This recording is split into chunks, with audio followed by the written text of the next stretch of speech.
Hi everyone, this is Chandan and welcome to Chandan logics. మన తెలుగు రాష్ట్రాల్లో government జాబ్స్కి ప్రిపేర్ అయ్యే ఆస్పిరెంట్స్ అందరికీ ఒక గుడ్ న్యూస్ అనమాట. అదేమిటంటే మన చందన్ లాజిక్స్ యాప్లో అన్ని కాంపిటేటివ్ ఎగ్జామినేషన్స్ దృష్టిలో పెట్టుకుని ఆన్లైన్ క్లాసెస్ స్టార్ట్ చేయడం జరిగింది. దీంట్లో మనం బ్యాంక్ ఎగ్జామ్కి సంబంధించి, ఎస్ఎస్సి ఎగ్జామ్ సంబంధించి, పోలీస్ మరియు కానిస్టేబుల్ జాబ్స్ సంబంధించి, రైల్వే ఎగ్జామినేషన్ సంబంధించి ఇలా అన్ని కాంపిటేటివ్ ఎగ్జామినేషన్ దృష్టిలో పెట్టుకుని ఆన్లైన్ క్లాసెస్ చెప్పడం జరుగుతుందన్నమాట. దీంట్లో మనం ప్రతి సబ్జెక్ట్ని చాలా క్లియర్గా డీటెయిల్గా డిస్కస్ చేయడం జరిగింది. అంటే సింపుల్గా మాట్లాడంటే రీసెంట్ ట్రెండ్కి తగ్గట్టు ఎలాంటి ప్యాటర్న్ ఆఫ్ క్వశ్చన్స్ వస్తున్నాయి, వాటిని మనం పక్కన వాళ్ళకన్నా యూనిక్గా స్మార్ట్గా ఎలా సాల్వ్ చేయాలి అనే దాన్ని ఫోకస్ చేస్తూ ప్రతి సబ్జెక్ట్ని చాలా క్లియర్గా డీటెయిల్గా డిస్కస్ చేయడం జరిగిందనమాట. సో మీలో ఎవరైనా ఇంట్రెస్టెడ్ క్యాండిడేట్స్ ఉంటే కనుక గూగుల్ ప్లే స్టోర్లోకి వెళ్ళి చందన్ లాజిక్స్ అని మన యాప్ ఉంటుంది, మన యాప్ని డౌన్లోడ్ చేసి మీరు కావాలనుకుంటే డెమో వీడియోస్ చూడొచ్చు. లేదు మీకు ఇంకేమైనా డౌట్స్ ఉన్నట్లయితే కనుక ఈ నెంబర్కి కాల్ చేస్తే వాళ్ళు మీకు కంప్లీట్ డీటెయిల్స్ చెప్తారు. Thank you, all the best. Hello students, so now we are going to discuss about Subhash Chandra Bose, who played a key role in the independence of India. మనకి స్వాతంత్రం కోసం చాలామంది పోరాడారు, మనకి వాళ్ళ పేర్లు కూడా తెలీదు. అయితే మనం ఎప్పుడు కూడా భారతదేశ స్వాతంత్ర యుద్ధం గురించి మాట్లాడినప్పుడు కొంతమంది పేరు ప్రముఖంగా చెప్తూ ఉంటాం. ఎప్పుడు కూడా భారతదేశ స్వాతంత్రానికి ఎవరికొకరికి క్రెడిట్ ఇవ్వడం కానీ లేకపోతే ఎవరు ఎక్కువ తక్కువ అని కానీ చెప్పాల్సిన అవసరం లేదు. ఎందుకంటే మనకి తెలిసిన పేర్లు కొన్నే, మనకి తెలియని పేర్లు వేలల్లో ఉన్నాయి. చాలామంది భారతదేశ స్వాతంత్రం కోసం నిస్వార్థంగా బయటకు వచ్చి బ్రిటిష్ వాళ్ళతో ఫైట్ చేసి వాళ్ళకు ప్రాణత్యాగాలు చేశారు. అలా కొన్ని వేల లక్షల మంది ప్రాణత్యాగాలు చేశారు. సో భారతదేశ స్వాతంత్రంలో ప్రతి ఒక్కరి పాత్ర ఉంది.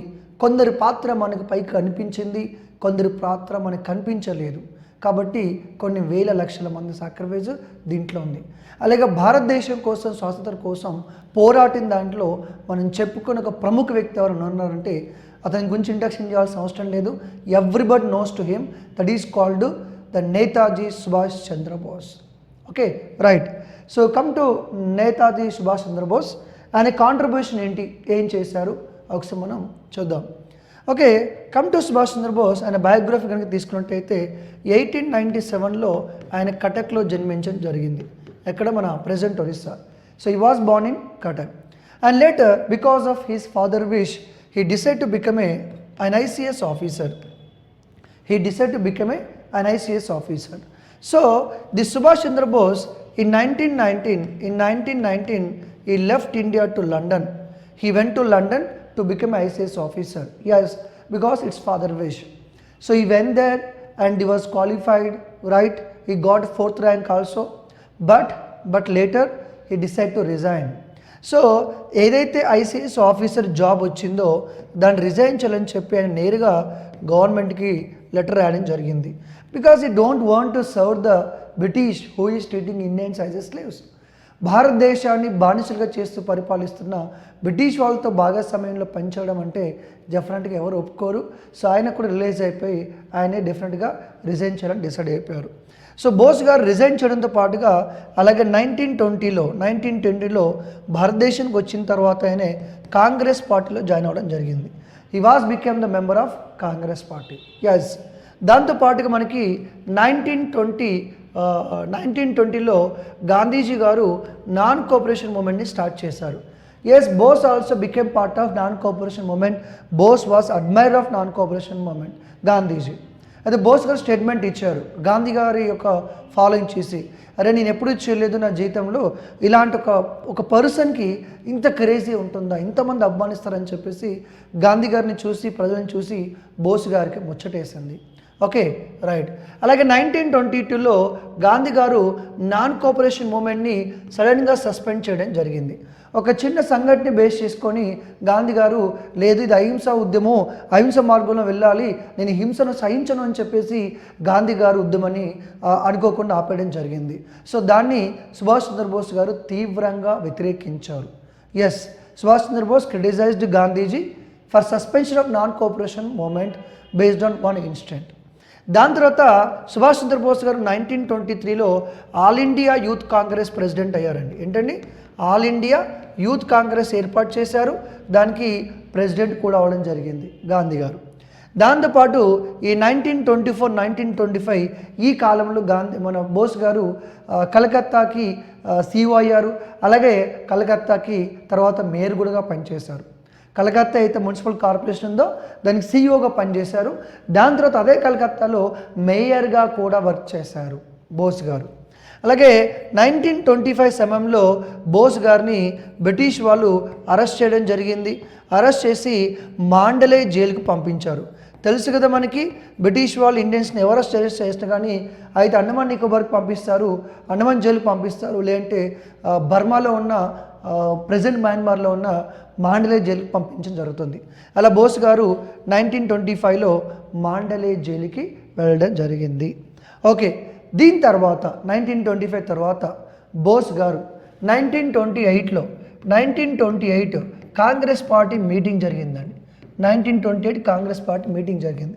ఆ మీటింగ్కి బోస్ గారు అటెండ్ అవ్వడమే కాకుండా ఆ మీటింగ్ని ఆయనే ఆర్గనైజ్ చేయడం జరిగింది. ఎలా ఆర్గనైజ్ చేశారంటే almost many members they like A some soldiers, ఒక సోల్జర్స్ లాంటి ఒక డ్రెస్ వేసుకొని ఆ మీటింగ్కి రావడం జరిగింది. అయితే అదే 1928లో మోతీలాల్ నెహ్రూ గారు రిపోర్ట్ తయారు చేశారు. దాన్ని మనం ఏమన్నాం, నెహ్రూ రిపోర్ట్ అన్నారు. 1928లో మోతీలాల్ నెహ్రూ రిపోర్ట్ తయారు చేశారు. మీకు గుర్తునే ఉంటుంది, మనకి 1927లో సైమన్ కమిషన్ అనౌన్స్ చేశారు. సైమన్ కమిషన్ 1928లో విజిట్ చేసింది. సైమన్ కమిషన్ ఏంటంటే భారతదేశానికి వచ్చి 1919 చట్టం ఎలా అమలు అవుతుందో తెలుసుకొని దానిలో ఉన్న ప్లస్ మైనస్ తెలుసుకొని అలాగే భవిష్యత్తులో ఉండే చట్టంలో ఏముండాలో రికమెండేషన్ ఇవ్వడానికి సైమన్ కమిషన్ వచ్చింది. అదే సైమన్ కమిషన్ ధీటుగా మనకంటూ సొంతంగా రాజ్యాంగం ఉండాలని చెప్పేసి మేమే ప్రిపేర్ చేస్తామని చెప్పి మనకి మోతీలాల్ నెహ్రూ గారి నాయకత్వంలో కమిటీ అపాయింట్ చేశారు. That is called Nehru committee. Okay, Nehru committee sub committee. And in that Nehru committee Subhash Chandrabose is also a member. But at that point of time he became like a close with Jawaharlal Nehru. ఆ కాలంలో జవహర్లాల్ నెహ్రూతో క్లోజ్గా ఉన్నారు సుభాష్ చంద్రబోస్ గారు. అయితే ఈ నెహ్రూ రిపోర్ట్ తయారు చేసినప్పుడు some Congress party people they demanded that we should demand dominion status. ఆ రిపోర్ట్లో ఏం తయారు చేశారంటే బ్రిటిష్ వాళ్ళని అడిగారు, మాకు డొమినియన్ స్టేటస్ కావాలి అని చెప్పేసి. మీకు తెలుసు కదా, డొమినియన్ స్టేటస్ అంటే ఇండిపెండెన్స్ కాదు, లైక్ మోర్ అటానమస్, ఎక్కువ ఫ్రీడమ్ ఇస్తారు అంతే. Okay, right. అయితే ఈ young people Subhash Chandrabose, Jawaharlal Nehru, they asked this Motilal Nehru, why don't we demand the independence? లేదు, మనకి డొమినియన్ స్టేటస్ లాంటివి వద్దు, మనకి ఇండిపెండెన్స్ కావాలని చెప్పి నెహ్రూ గారు బోస్ గారు డిమాండ్ చేశారు. అయినా కాంగ్రెస్ పెద్ద మనుషులు పెద్దగా పట్టించుకోలేదు. లేదు, ఇప్పుడే ఇండిపెండెన్స్ అవసరం అన్నట్టుగా భావించి లేదని చెప్పి డొమినియన్ స్టేటస్ డిమాండ్ చేశారు. బట్ బోస్ గారు నెహ్రూ గారు ఏమన్నారు, లేదు ఇండిపెండెన్స్ కావాలి అని. బట్ వాళ్ళ మాటలు పట్టించుకోలేదు. లేటర్ 1929 మనకి జవహర్లాల్ నెహ్రూ గారు ప్రెసిడెంట్ అయ్యారు. Young man Jawaharlal Nehru became president. He demand Purna Swaraj, సంపూర్ణ స్వరాజ్ని డిమాండ్ చేయడం జరిగింది. మొట్టమొదటిసారిగా కాంగ్రెస్ పార్టీ 1929లో మాకు ఏం కావాలి, మాకు కావాల్సిన స్వాతంత్రము, మాకు ఈ డొమినియన్ స్టేటస్లు ఏమి వద్దని చెప్పేసి కాంగ్రెస్ పార్టీ డిమాండ్ చేయడం జరిగింది 1929. తర్వాత 1930 గాంధీ గారు సివిల్ డిసిప్లిన్ మూమెంట్, సాల్ట్ సత్యాగ్రహ, దండి సత్యాగ్రహాన్ని గాంధీ గారు స్టార్ట్ చేశారు. సో ఏంటి, గాంధీ గారికి బోస్ గారికి పడదా అనే ఒక సమస్య ఉంది మనకి. వాళ్ళెవరు శత్రువులు కాదండి, వాళ్ళెవరు కూడా శత్రువులు కాదు. బేసిక్గా ఏంటంటే మనకి ఐడియాలజికల్ డిఫరెన్స్ అండి. మీరు ఎప్పుడైనా గమనించండి, ప్రపంచంలో మనకి 800 కోట్ల పైగా జనాలు ఉన్నారు. ఈ ప్రపంచంలో అందరి mentality, way of thinking, believes, ideology ఒక రకంగా ఉండదు. ఒక్కొక్కరు ఐడియాలజీ ఒక రకంగా ఉంటుంది. కొందరు ఐడియాలజీ మ్యాచ్ అవుతుంది, వాళ్ళు కలిసి పనిచేస్తారు. కొందరు ఐడియాలజీ మ్యాచ్ అవ్వదు. గాంధీ గారి ఉద్దేశం ఏంటి, మనకి స్వాతంత్రం ఎలా రావాలి, అహింసా మార్గంలో రావాలి, ఒక భారతీయులు ఎవరు చనిపోకూడదు, ఒక రక్తపు చుక్క చిందించకుండానే, ఒకరు చనిపోకుండానే బ్రిటిష్ వాళ్ళ మనసు మార్చి ఈ అహింసతోని, ఈ సత్యాగ్రహతోని స్వాతంత్రాన్ని సాధించాలని చెప్పేసి గాంధీ గారు భావించారు. కానీ బోస్ గారి ఐడియాలజీ వేరు కదా, ఆవేశపడు, రాడికల్ ఐడియాలజీ ఉంటుంది బోస్ గారిది. అంటే ఏంటంటే ఈ వెయిట్ చేయడం కానీ 10 సంవత్సరాల పాటు సత్యాగ్రహం కానీ అలాంటి ఆలోచనలు బోస్ గారు తక్కువ. బట్ అలా అని చెప్పేసి బోస్ గారు కంప్లీట్గా ఆవేశపడు ఆయన ఏదో చేస్తారని కాదు, ఆయన కూడా ఆలోచిస్తాడు. ఇనిషియల్గా బోస్ గారు కూడా గాంధీ గారికి సపోర్ట్ చేశారు, కాంగ్రెస్ పార్టీకి సపోర్ట్ చేశారు.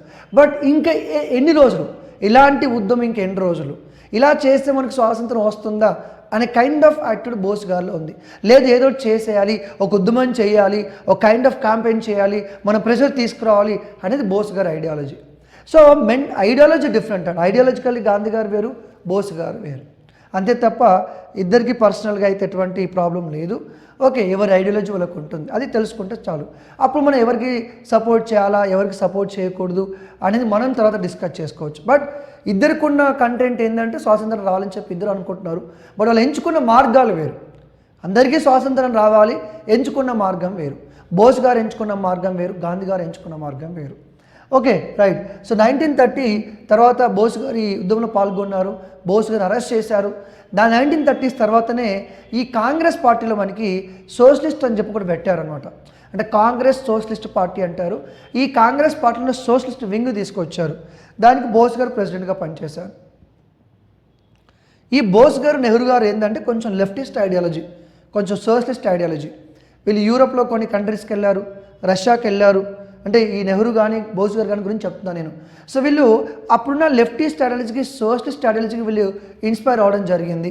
Okay, right. ఇన్ఫ్లుయెన్స్ అనే వీళ్ళ మీద చాలా ఉంది. అలా 1930s తర్వాత బోస్ గారు యూరోప్కి వెళ్ళడం జరిగింది. ఓకే, 1930s తర్వాత యూరోప్కి వెళ్ళొచ్చిన తర్వాత అప్పుడు మనకి 1939లో World War I స్టార్ట్ అయింది, World War II స్టార్ట్ అయింది. 1939 సెప్టెంబర్ 1న World War II స్టార్ట్ అయిపోయింది. So when the Germany leader Hitler invade Poland September 1st, 1939 ఎప్పుడైతే హిట్లర్ పోలాండ్ మీద దాడి చేశాడో దాని తర్వాత బ్రిటన్ గవర్నమెంట్ వచ్చేసి అండ్ జర్మనీ మీద యుద్ధం ప్రకటించింది. అలా ఎప్పుడైతే హిట్లర్ గారు పోలాండ్ మీద దాడి చేశారో అది రెండో ప్రపంచ యుద్ధానికి దారి చేసింది. దాని తర్వాత జర్మనీ వర్సెస్ బ్రిటన్, అలాగే జర్మనీ సపోర్ట్గా ఇటలీ వచ్చింది, బ్రిటన్ సపోర్ట్గా చాలా దేశాలు వచ్చాయి. అలాగే జర్మనీ ఇటలీకి సపోర్ట్ తర్వాత జపాన్ అనే కంట్రీ వచ్చింది. అంటే ఏంటంటే హిట్లర్ గారు వాళ్ళు ఇక్కడ ఏమైందంటే రెండో ప్రపంచ యుద్ధం అనేది ప్రారంభమైందని చెప్పొచ్చు. ఈ రెండో ప్రపంచ యుద్ధానికి భారతదేశ స్వాతంత్రానికి చాలా సంబంధం ఉంది. ఓకే, దీని తర్వాత అంటే ఎగ్జాంపుల్ 1939 ఏమైందన్నది అంటే 1938లో 1939లో ఈ రెండు సమయాల్లో అంటే ఒకటి హరిపూర్ అండ్ త్రిపురి అంటారు. ఈ హరిపూర్ త్రిపురి ప్రాంతాల్లో 1938, 1939 మనకి కాంగ్రెస్ పార్టీ యాన్యువల్ మీటింగ్ జరిగింది. ఈ 2 సార్లు కూడా సుభాష్ చంద్రబోస్ గారే ప్రెసిడెంట్ అయ్యారు. 2 సార్లు కూడా సుభాష్ చంద్రబోస్ గారు ప్రెసిడెంట్ అయ్యారు. అయితే 1938లో ఓకే, 1930లో సుభాష్ చంద్రబోస్ గారు ప్రెసిడెంట్ అయ్యారు, ఈ ప్లానింగ్ కమిటీ లాంటివి అపాయింట్ చేశారు. ఓకే, 1939లో సెకండ్ టైం బోస్ గారు ప్రెసిడెంట్ అయ్యారు. అదే రెండోసారి బోస్ గారు ప్రెసిడెంట్ అవ్వడం కొంతమందికి ఇష్టం లేదు, ఇంక్లూడింగ్ గాంధీ ఆల్సో. అయితే ఏంటంటే 1939లో బోస్ గారికి వ్యతిరేకంగా ఎవరైనా ఎలక్షన్స్లో కంటెస్ట్ చేస్తారని చూశారు, చాలామంది ఒప్పుకోలేదు. ఫైనల్గా మనకి Pattabhi Sitaramayya so Pattabhi Sitaramayya was contested against Subhash Chandrabose to become Congress party president. Yes, ఈయనే గాంధీ గారు చెప్పడం వల్ల ఈయనే పార్టిసిపేట్ చేయడం జరిగింది. బట్ సౌత్ ఇండియా నుంచి బోస్ గారికి మంచి సపోర్ట్ ఉంది. అయితే ఈ ఎలక్షన్స్లో మళ్ళీ బోస్ గారే గెలిచారు, మళ్ళీ బోస్ గారే ప్రెసిడెంట్ ఉండడం జరిగింది. అంటే సెకండ్ టైం కూడా Subhash Chandrabose was became president of Congress party in 1939. అయితే ఈయన సెకండ్ టైం ప్రెసిడెంట్ అయ్యాడు. అప్పుడే World War II స్టార్ట్ కూడా అయిపోయింది. అయితే పార్టీ మీటింగ్ జరుగుతుంది కదా, ప్రెసిడెంట్ కానీ కదా పార్టీ మీటింగ్ జరుగుతుంది. పాపం బోస్ గారికి ఫీవర్ ఉంది, ఆల్మోస్ట్ అనే స్ట్రెచర్ లాంటి వచ్చే పరిస్థితి వచ్చిందనమాట. అదే జ్వరంతో బోస్ గారు మీటింగ్ స్టార్ట్ చేశారు. బోస్ గారు మాట్లాడుతున్నారు. సో బోస్ గారు రాడికల్ ఐడియాలజీ కాబట్టి ఆయన మాటలు కొంచెం ఆవేశంగా ఉంటాయి. అంటే మనం డెఫినెట్గా బ్రిటిష్ వాళ్ళ మీకు ఇది స్ట్రాటజీ వెళ్ళాలి, ఈ విధంగా మనం ఉద్యమం చేయాలి, బ్రిటిష్ వాళ్ళ వ్యతిరేకంగా మనం పోరాలని చెప్పేసి కొంచెం ఆయన ఆవేశంగా మాట్లాడుతున్నారు. అయితే కానీ బోస్ గారికి సపోర్ట్ లేదు. ఇంకా చాలా కొంచెం బాధాకరమైన విషయం ఏంటంటే బోస్ గారికి జ్వరం వచ్చినప్పుడు కొంతమంది నవ్వారు, కొంతమంది క్రిటిసైజ్ చేశారు. ఈ జ్వరం నిజమైన జ్వరమా, దొంగ జ్వరమా అన్నట్టు కొంతమంది కూడా మాట్లాడే పరిస్థితి వచ్చింది. Because some people are not supporting Bose. అయితే గాంధీ గారు బోస్ గారిని అడిగారు, మీ సొంత క్యాబినెట్ మీరే పెట్టుకోండి, నా ఇన్వాల్వ్మెంటు కొంతమంది ఇన్వాల్వ్మెంట్ ఉన్నట్టుగా మాట్లాడి సపరేట్ లాగా అయిపోయింది అనమాట. దెన్ బోస్ అండర్స్టూడ్, బోస్కి అర్థమైపోయింది ఈ పార్టీలో ఆయనకి ఎవరు సపోర్ట్ లేరని చెప్పేసి బోస్ గారికి అర్థమైపోయింది. ఆయన స్పీచ్ ఇచ్చిన తర్వాత బోస్ గారు ప్రెసిడెంట్కి ఏం చేశారు, రిజైన్ చేయడం జరిగింది. బోస్ గారు ఏం చేశారు, రిజైన్ చేశారు. So Bose resign for Congress party, that president పోస్ట్కి రిజైన్ చేశారు. ఆయన రిజైన్ చేసిన తర్వాత మనకి రాజేంద్ర ప్రసాద్ గారు ప్రెసిడెంట్గా కంటిన్యూ అయ్యారు. ఏంటి, రాజేంద్ర ప్రసాద్ గారు ప్రెసిడెంట్ కంటిన్యూ అయ్యారు after Subhash Chandrabose. Clear? Okay. So దీని తర్వాత 1939లో బోస్ గారు మనకి ప్రపంచ యుద్ధం ప్రారంభమైన తర్వాత ఆయనే కలకత్తాకు వెళ్ళడం జరిగింది. ఇదే కలకత్తాలో ఒక పెద్ద ఉద్యమాన్ని, ఒక కైండ్ ఆఫ్ ప్రొటెస్ట్ని స్టార్ట్ చేశాడు. ఏంటంటే అది హాల్వెల్ మూమెంట్ అంటారు. ఏమంటారు? హాల్వెల్ మూమెంట్ అంటారు. తెలుసు కదా మనకి హిస్టరీలో ఒకప్పుడు బ్లాక్ హోల్ ట్రాజడీ జరిగింది. బ్లాక్ హోల్ ట్రాజడీ జరిగింది ఎప్పుడు మనకి సిరాజుద్దౌలా బ్యాటిల్ ఆఫ్ ప్లాసీ టైంలో. సో దాన్ని ఉద్దేశించుకునే హాల్వెల్ మూమెంట్ని స్టార్ట్ చేశాడు. బ్రిటిష్ వాళ్ళకు వ్యతిరేకంగా ఫైట్ చేయడం జరిగింది. ఇదే టైంలో బోస్ గారు అరెస్ట్ చేసి జైల్లో వేశారు. తర్వాత 7 days హంగర్ స్ట్రైక్ తర్వాత బోస్ గారిని రిలీజ్ చేయడం జరిగింది. దాని తర్వాత కూడా మళ్ళీ బోస్ గారి మీద డౌట్ వచ్చింది, ఈయనది యుద్ధం చేస్తే ప్రస్తుతం చెప్పేసి మళ్ళీ బోస్ గారిని ఏం చేశారంటే హౌస్ అరెస్ట్ చేశారు. బోస్ గారిని హౌస్ అరెస్ట్ చేయడం జరిగింది. అంటే ఒక సిఐడి నిఘాలో ఒక ఇంట్లో పెట్టేసి హౌస్ అరెస్ట్ చేసి 24 hours మానిటర్ చేసే పరిస్థితి వచ్చింది. ఎందుకంటే వాళ్ళకి అర్థమైపోయింది ఈయన ఖచ్చితంగా ఏదో ఒకటి చేస్తాడు అని అర్థమైపోయి బోస్ గారిని హౌస్ అరెస్ట్ చేయడం జరిగింది. అలా హౌస్ అరెస్ట్ చేసిన తర్వాత బోస్ గారు one fine day 1941 January 16th 1941 January 16th with the help of some people, కొంతమంది హెల్ప్తోని బోస్ గారు హౌస్ అరెస్ట్ నుంచి తప్పించుకొని బయటకు రావడం జరిగింది. అలా హౌస్ అరెస్ట్ నుంచి తప్పించుకున్న సుభాష్ చంద్రబోస్ గారు మళ్ళీ భారతదేశానికి తిరిగి రాలేదు. ఓకే, అసలు బోస్ గారు ఎక్కడికి వెళ్ళాలనుకున్నారు, ఏం చేయాలనుకున్నారు, ఎందుకని మళ్ళీ భారతదేశానికి తిరిగి రాలేదు ఒకసారి చూద్దాం. ఓకే, మనకి ప్రపంచ యుద్ధం అనే ప్రారంభమైన విషయం మనకు తెలిసిందే అండి. ఈ ప్రపంచ యుద్ధంలో ఇక్కడ జర్మనీ ఉంది, ఇక్కడ బ్రిటన్ ఉంది కదా, అలాగే మనకి ఇక్కడ ఇటలీ కూడా ఉంది.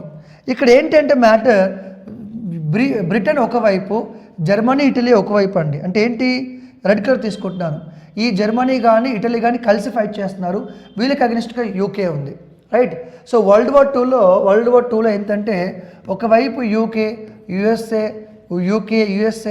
ఇంకా ఆల్మోస్ట్ ఫ్రాన్స్ ఇలా అన్ని ఒక కంట్రీస్ ఒకవైపు ఉన్నాయి. ఇంకోవైపు వచ్చేసి ఏంటంటే జర్మనీ, దాంతోపాటు ఇటలీ, లేట్గా జపాన్ లేట్గా స్టార్ట్ అయినా కూడా జపాన్ సపోర్ట్ చేయడం జరిగింది. సో ఒకవైపు ఏమో జర్మనీ, ఇటలీ, జపాన్, ఇంకోవైపు ఏమో యూకే, యుఎస్ఏ, ఫ్రాన్స్ ఇవన్నీ కూడా ఒకవైపు ఉన్నాయి. అయితే సుభాష్ చంద్రబోస్ గారు ఇలా హౌస్ అరెస్ట్ నుంచి తప్పించుకొని ఇలా పాకిస్తాన్ నుంచి ఆఫ్ఘనిస్తాన్ గుండా వెళ్ళాలనుకున్నాడు. అసలు బోస్ గారు ఎక్కడికి వెళ్ళాలనుకున్నాడు, ఎందుకు వెళ్ళాలనుకున్నాడు? ఆయన అనుకున్నది జరగట్లేదు అంటే సో కాంగ్రెస్ పార్టీలో ఆయనకి సపోర్టు లేదని అర్థమైంది. అంటే ఈ కాంగ్రెస్ పార్టీ ద్వారా తన అనుకున్నది చేయలేకపోతున్నాడు, స్వాతంత్రాన్ని భారతదేశానికి, భారతీయులకి ఇవ్వలేకపోతున్నాడు.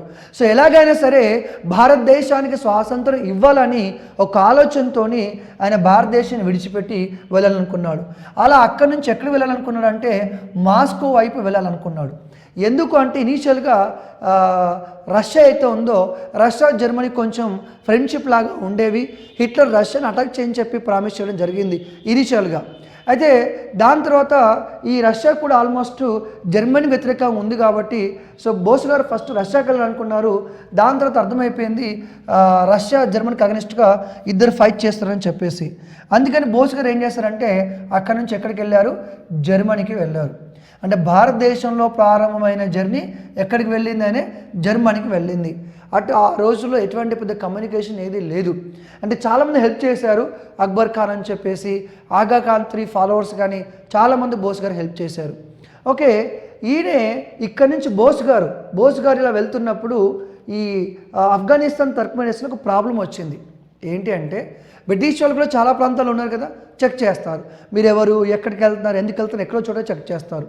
అప్పుడు బోస్ గారి ఐడెంటిటీ బయటపడిపోతే, ఎందుకు వెళ్తున్నారో తెలిసిపోతే బోస్ గారిని మళ్ళీ అరెస్ట్ చేస్తే అందుకని గుర్తుపట్టకూడదు అంటే ఎవరుగా మారిపోవాలి, అక్కడ పస్తూన్ ట్రైబ్ అంటారు, వాళ్ళలాగా మారిపోవాలి.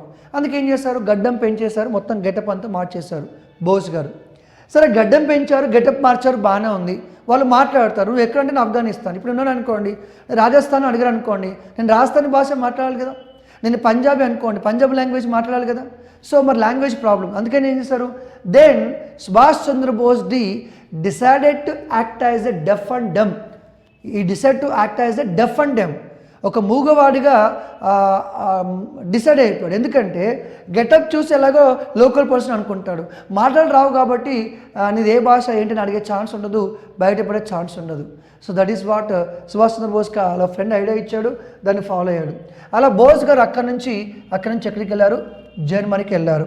అలా 1941లో బోస్ గారు వెళ్ళిపోయి మళ్ళీ భారతదేశం తిరిగి రాలేదు.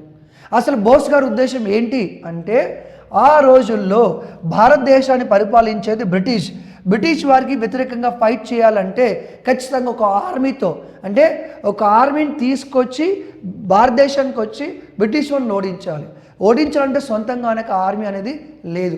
మరి ఆ టైంలో బ్రిటిష్ వాళ్ళకి వ్యతిరేకంగా ఫైట్ చేస్తున్న కంట్రీ, పవర్ఫుల్ కంట్రీ ఏదంటే Germany. So he decided to give independence to India with German ఫోర్సెస్తోని భారతదేశానికి వచ్చి భారతదేశానికి స్వాతంత్రం ఇవ్వాలని కలలుగన్నాడు సుభాష్ చంద్రబోస్. అలా జర్మనీకి వెళ్ళడం జరిగింది. సో ఆల్మోస్ట్ 1941 నుంచి 43 వరకు బోస్ గారు జర్మన్లోనే ఉన్నారు.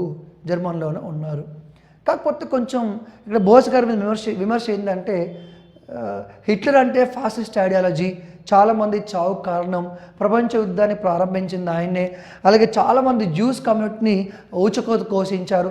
అలాంటి హిట్లర్తో చేతులు కలపడం ఏంటి అని చాలామంది విమర్శలు కూడా చేశారు. బోస్ గారికి అవన్నీ తెలుసు. కానీ బోస్ గారి ఉద్దేశం ఏంటంటే భారతదేశానికి ఇండిపెండెన్స్ ఇవ్వడమే ఆయన ఉద్దేశం.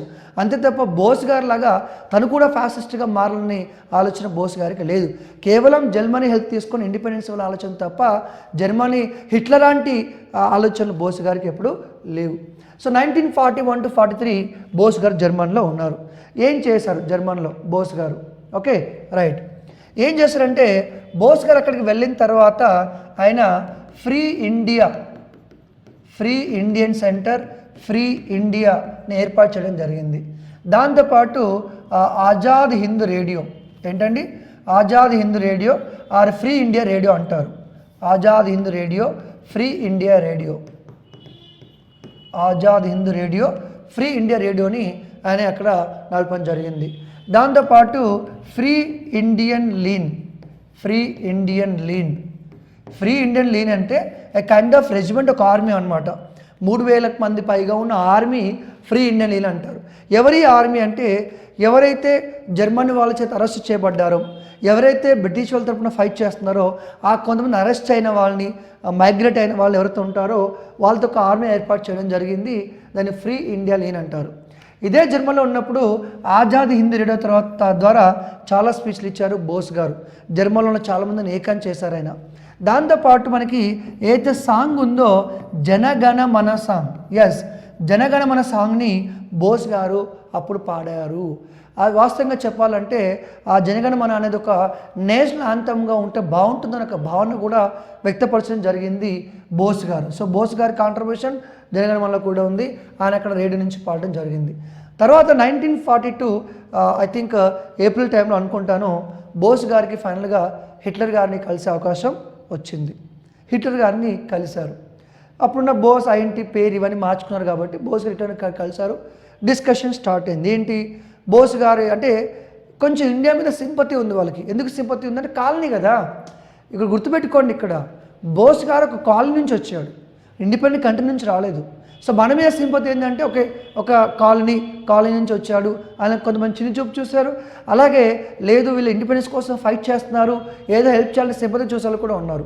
బట్ మ్యాటర్ ఏంటంటే 1943కి వచ్చేసరికి డెఫినెట్గా ప్రపంచంలో చాలా సమీకరణలు మారిపోయాయి. ప్రపంచ యుద్ధం అప్పటికి స్టార్ట్ అయ్యి 4 సంవత్సరాలు అయింది. మరొక రకంగా ఉంటుంది కదా, స్ట్రాటజీ కానీ ఐడియా కానీ అన్నీ మారిపోతూ ఉంటాయి.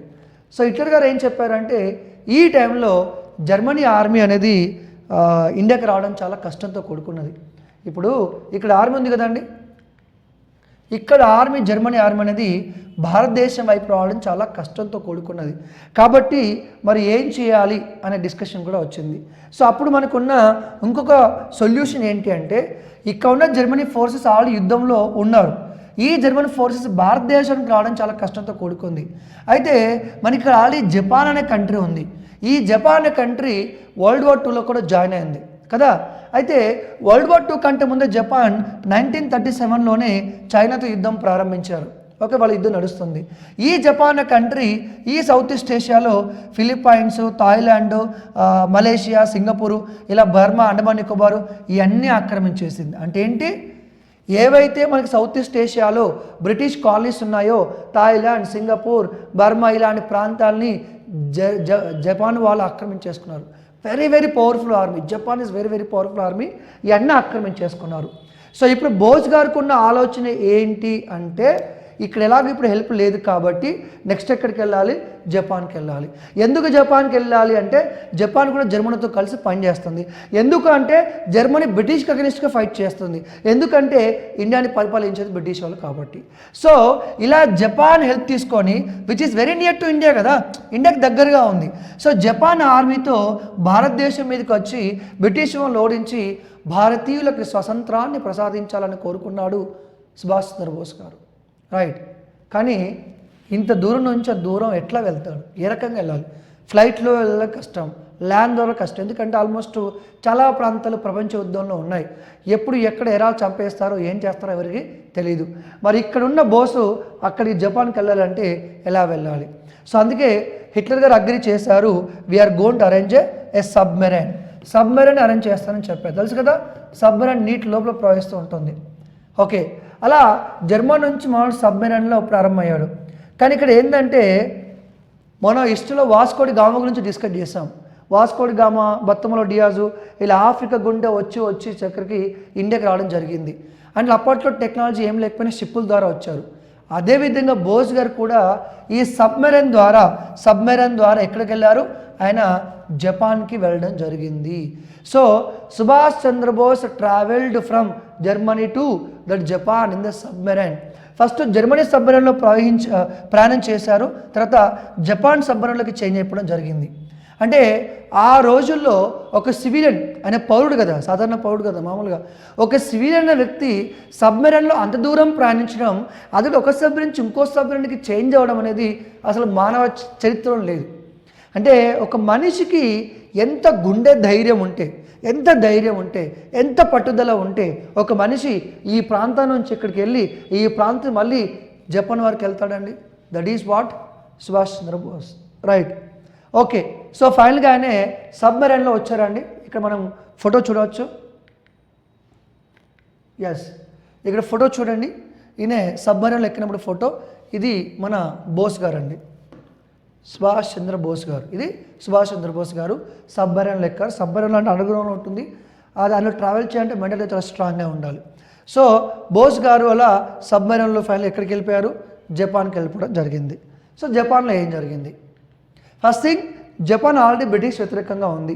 నెంబర్ 2, జపాన్ ఆల్రెడీ చాలా ప్రాంతాలను ఆక్రమించింది, ఇంక్లూడింగ్ అండమాన్ నికోబార్ ఐలాండ్స్ కూడా ఆక్రమించడం జరిగింది. Okay, right. అయితే ఈ జపాన్లో మనకి ఆల్రెడీ ఒక పర్సన్ ఉన్నారు. అది ఎవరంటే రాస్ బిహారీ బోస్. రాస్ బిహారీ బోస్ అని చెప్పేసి ఒక ఆయన ఆల్రెడీ జపాన్లో ఉన్నారు. టోక్యోలో ఆయన ఒకప్పుడు ఏంటంటే ఇండియాస్ ఇండిపెండెన్స్ లీగ్ అని చెప్పేసి ఒక ఆర్గనైజేషన్ని ఏర్పాటు చేయడం జరిగింది. ఇండియాస్ ఇండిపెండెన్స్ లీగ్ అని ఒక ఆర్గనైజేషన్ని ఏర్పాటు చేయడం జరిగింది. సో దాన్ని బోస్ గారు హ్యాండ్ ఓవర్కి చేయాలని కూడా డిసైడ్ అయిపోయారు. So there was a good welcome for the Subhash Chandra Bose. He met with many people. అయితే ఇదే టైంలో మనకి ఇందాక చెప్పాను, నేను మళ్ళీ చెప్తున్నాను, ఈ థాయిలాండ్, సింగపూర్ ఏవైతే కొన్ని ప్రాంతాలు ఉన్నాయో ఆ ప్రాంతాలు ఒకప్పుడు బ్రిటిష్ వాళ్ళ కంట్రోల్లో ఉండేవి. ఇప్పుడు ఆ ప్రాంతాలు జపాన్ కంట్రోల్లోకి వెళ్ళాయి. అయితే ఇక్కడ భారతదేశం తరఫు మనకి బ్రిటిష్ ఆర్మీ ఉంది కదా. బ్రిటిష్ ఆర్మీ అంటే ఎవరు ఉంటారు? భారతీయులు కూడా ఉంటారు. ఎందుకంటే బ్రిటిష్ ఇండియన్ ఆర్మీ అంటాం కదా. So Indians also part of British army who are fighting in the world war 2. భారతీయులు కూడా బ్రిటిష్ తరఫున పనిచేస్తున్నారు, ఆర్మీలో పనిచేస్తున్నారు. అయితే ఒకప్పుడు సింగపూర్, మలేషియా ఇవన్నీ బ్రిటిష్ వాళ్ళ కంట్రోల్లో ఉండేవి. వాళ్ళు ఓడించింది ఎవరు? జపాన్ వాళ్ళు. ఓడిస్తే ఆ సోల్జర్స్ని అరెస్ట్ చేస్తారు కదా. జపాన్ వాళ్ళు అరెస్ట్ చేసిన బ్రిటిష్ ఆర్మీలో ఇండియన్స్ చాలామంది ఉన్నారు. దాని అర్థం జపాన్ వాళ్ళు కూడా ఇండియన్స్ అరెస్ట్ చేసి జైల్లో వేయడం జరిగింది. అయితే ఇలా జైల్లో వేసిన జనాల్లో కొంతమంది ఉన్నారు. దానిలో ఒక ముఖ్యమైన పర్సన్ ఎవరంటే మోహన్ సింగ్ అనమాట. ఎవరు? మోహన్ సింగ్. ఈ మోహన్ సింగ్ అనే వ్యక్తి, అలాగే మనకి జపాన్లో ఒక ఆఫీసర్ ఉన్నాడు, ఓకే, ఫుజివారా అని చెప్పేసి. ఆ ఫుజివారా ఆఫీసరు వీళ్ళు మోహన్ సింగ్ కలిపి ఒక డిసిషన్ తీసుకున్నారు.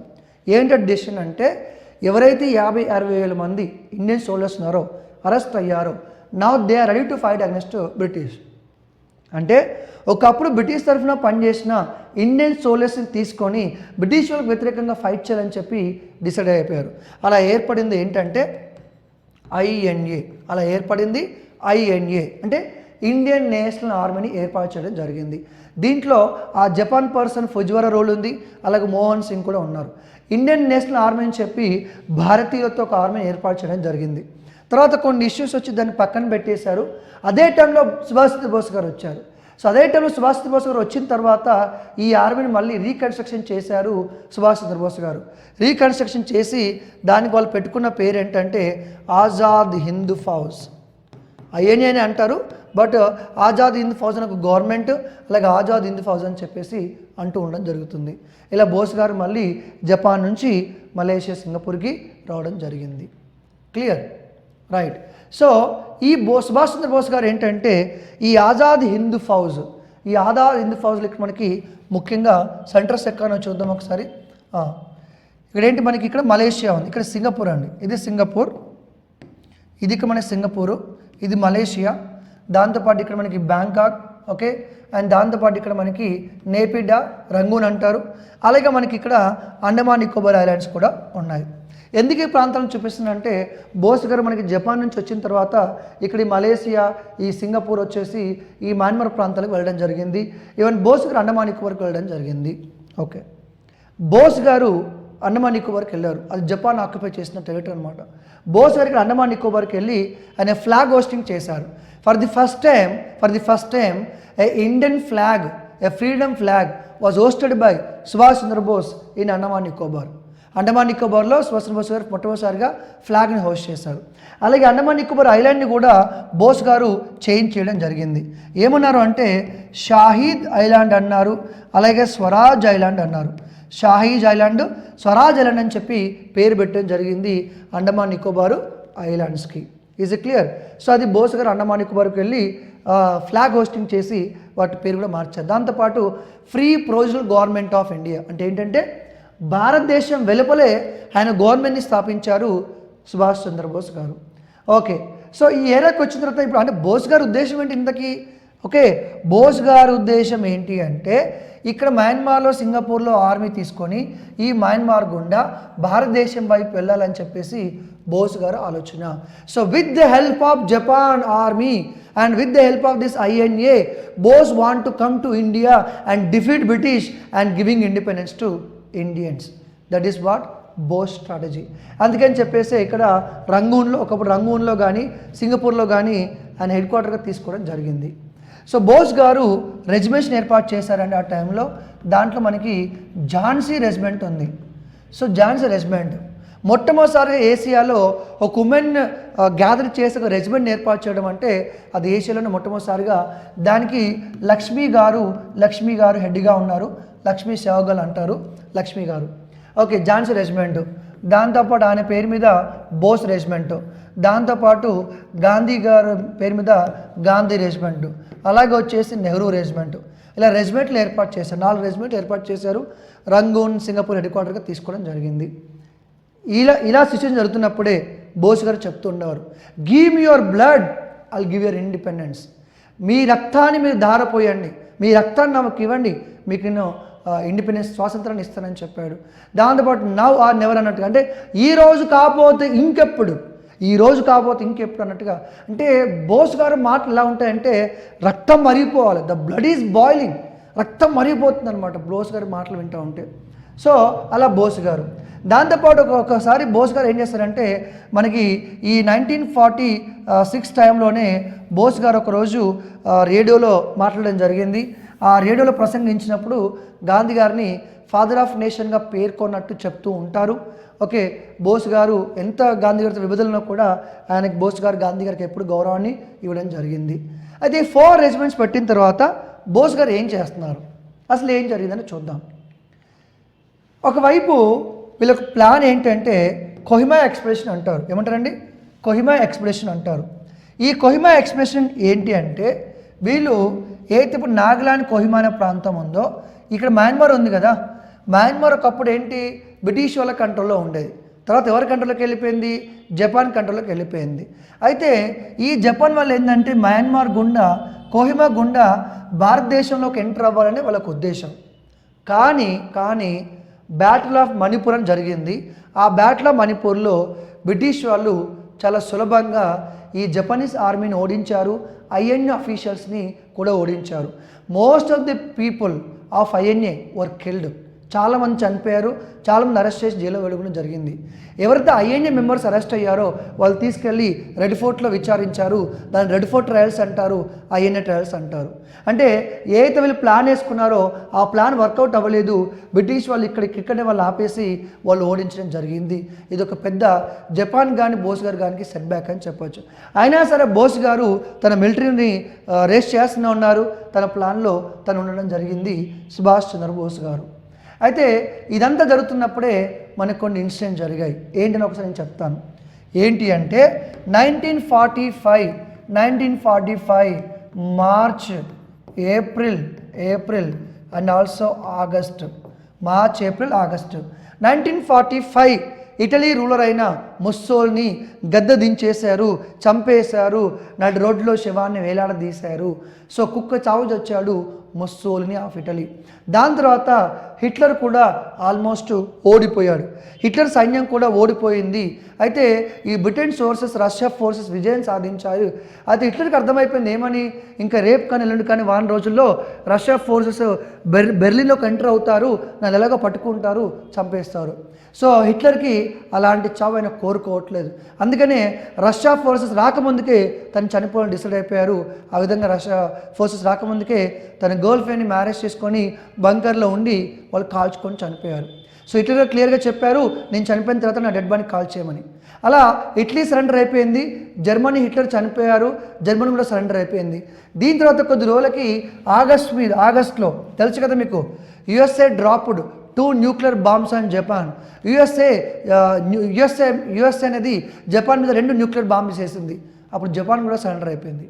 ఎందుకంటే చెప్తున్నా నేను, ఇప్పటి వరకు బోస్ గారికి ఉన్న హోప్ ఏంటంటే జర్మనీని జపాన్ సాయంతో భారతదేశానికి ఇండిపెండెన్స్ ఇవ్వాలని బోస్ గారు ఆలోచన చేశారు. అది వర్కౌట్ అవ్వలేదు. ఇదే టైంలో జపాన్నే సరెండర్ అయిపోయింది. ఇప్పుడు జపాన్ సరెండర్ అవుతే ఏమవుతుంది చెప్పండి? జపాన్ సరెండర్ అవుతే ఏమవుతుందండి? ఈ ప్రాంతాల్లో ఉన్న జపనీస్ ఆర్మీ వెనక్కి వెళ్ళిపోతుంది, అంతే కదా, సరెండర్ వెనక్కి వెళ్ళిపోతుంది. బ్రిటిష్ వాళ్ళు వస్తారు అక్కడికి. అంటే ఏంటి, ఆల్మోస్ట్ అందరూ సరెండర్ అయిపోతారు. కొంతమంది బోస్ గారికి చెప్పారు సరెండర్ అవ్వమని, బట్ ఆయన ఎందుకు సరెండర్ అవుతారు? అవ్వడు. ఆ టైంలో మరి బోస్ గారు ఏం ఆలోచించారు అని మనకు ప్రశ్న వేసుకుంటే, బోస్ గారి ఉద్దేశం ఏంటంటే ఈ ప్రాంతాన్ని వదిలిపెట్టేసి ఆయన రష్యా వైపు మంచూరియా వెళ్ళి అట్నుంచి రష్యా వైపు వెళ్దాం అనుకుంటున్నాడు. ఎందుకంటే అప్పటికి ప్రపంచ యుద్ధం ద్వారా సమీకరణలు మారిపోయాయి. ఎప్పటికైనా యుఎస్ఎస్ఆర్ రష్యా సహాయం తీసుకొని భారతదేశంకి ఇండిపెండెన్స్ ఇవ్వాలని చెప్పేసి ఆయనే ప్రారంభించాడు.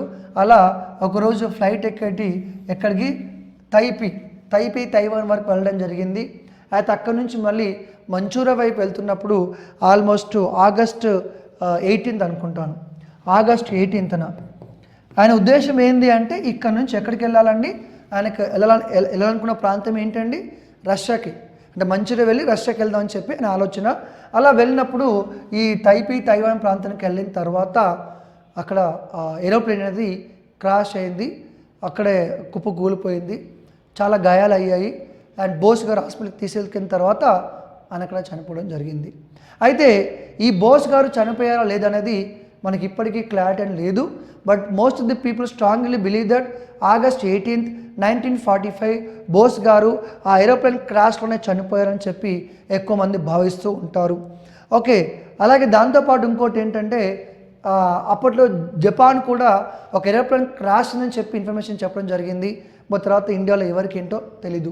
బట్ చాలామంది భారతీయులు ఆ విషయాన్ని నమ్మడానికి వీలు లేకుండా ఉంది. ఎందుకంటే మనకి ఇష్టమైన నాకు కూడా క్రికెట్లో చనిపోయాడంటే ఎవరు కూడా డైరెక్ట్ ప్రూఫ్స్ వచ్చే వరకు ఎవరు ఒప్పుకోలేరు.